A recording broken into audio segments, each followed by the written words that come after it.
জাল হাদিস হচ্ছে, এটা হাদিস না, এটা হচ্ছে বানানো। কি বানানো?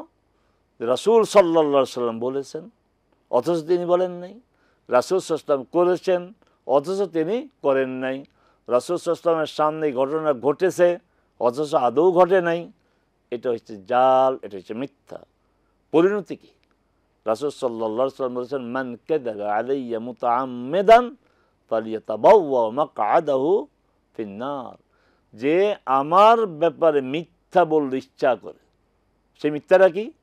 যে আমি বলি নাই অথচ বলা হচ্ছে আমি বলেছি, আমি করি নাই বলা হচ্ছে আমি করেছি।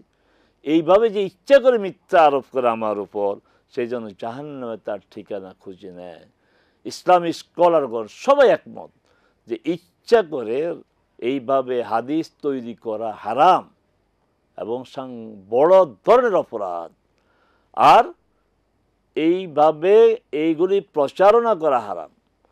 আর যে জানে যে হাদিসটি জাল মানে মিথ্যা, সে জেনে যদি যে বলে তার প্রতিবাদ না করে, এটাও অপরাধ, কারণ সে অন্যায়ের প্রতিবাদ করলো না। এটা তো সবচেয়ে বড় অন্যায়।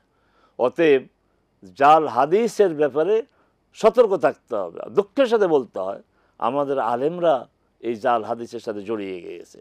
তারা তাদের মিম্বারে দাঁড়িয়ে জাল হাদিস বলে, ওয়াজ মাহফিলে জাল হাদিস বলে। মানুষ এগুলি শুনে মনে করে যে আসলেই এগুলি হাদিস, অথচ রাসূল সাল্লাল্লাহু আলাইহি সাল্লামের ব্যাপারে সম্পূর্ণ মিথ্যা। এই এত ভয়াবহ কথা বলা হলো যে সে যেন জাহান্নামে তার ঠিকানা খুঁজে নেয়। এই জেনে শুনে এই অপরাধটা কেন করা হয়? অতএব বিনীতভাবে আবেদন করছে আলেমদের কাছে যে আপনারা এই অপরাধটি, অন্যায়টি করবেন না, রাসূলের বিষয়ে মিথ্যা কোনো কথা বলবেন না। আরেকটি বিষয় হচ্ছে দুর্বল হাদিস। হ্যাঁ, দুর্বল হাদিসের ব্যাপারে হাদিস বিশেষজ্ঞগণের মত হচ্ছে, দুর্বল হাদিস দ্বারা আকীদার কোনো বিষয় প্রতিষ্ঠা করা যাবে না। দুর্বল হাদিস দিয়ে ইবাদতকে প্রতিষ্ঠিত করা যাবে না। শুধুমাত্র ইবাদত সহিহ হাদিস দ্বারা প্রমাণিত, কোরআন দ্বারা প্রমাণিত, সেই ইবাদতের যদি ফজিলত, মর্যাদায় যদি কোনো হাদিস আসে, হাদিসটা দুর্বল হয়, তখন সেটা গ্রহণ করা যাবে। আবারও বলছি যে দুর্বল হাদিসের ভিত্তিতে কোনো আমল করা যাবে না। সহিহ হাদিসের ভিত্তিতে প্রতিষ্ঠিত আমলের মর্যাদায় যে হাদিসটি দুর্বল হলো, হ্যাঁ, এই মর্যাদা এই আমলের হতে পারে, এই ব্যাপারে সতর্ক থাকতে হবে। আরেকটি বিষয় হচ্ছে, সহিহ হাদিস দ্বারা প্রমাণিত সেই আমলগুলি বাদ দিয়ে আমরা দুর্বল হাদিসের পিছনে কেন ছুটি? সহিহ হাদিস বলছে জুমার দিন সূরা কাহাফ পড়ো।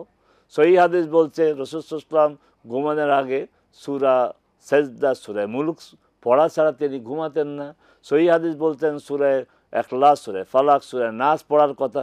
সেখানে আমরা দুর্বল হাদিসের ভিত্তিতে এই প্রতিষ্ঠিত আপনার সূরা ইয়াসিন নিয়ে তো পেরেশান আমরা। সূরা ইয়াসিন সংক্রান্ত যতগুলো হাদিস আছে, অধিকাংশ মুহাদ্দিস বলছেন এই হাদিসগুলো দুর্বল, এই হাদিসগুলো অতিশয় দুর্বল। অনুরূপ সূরা আর রহমান। অতএব আসুন, দুর্বল হাদিসের ভিত্তিতে প্রমাণিত আমলকে আমরা বাদ দিয়ে সহিহ হাদিসের ভিত্তিতে যে আমলগুলো প্রতিষ্ঠিত, সেই আমলগুলো আমরা করি। আল্লাহ আমাদেরকে তৌফিক দিন।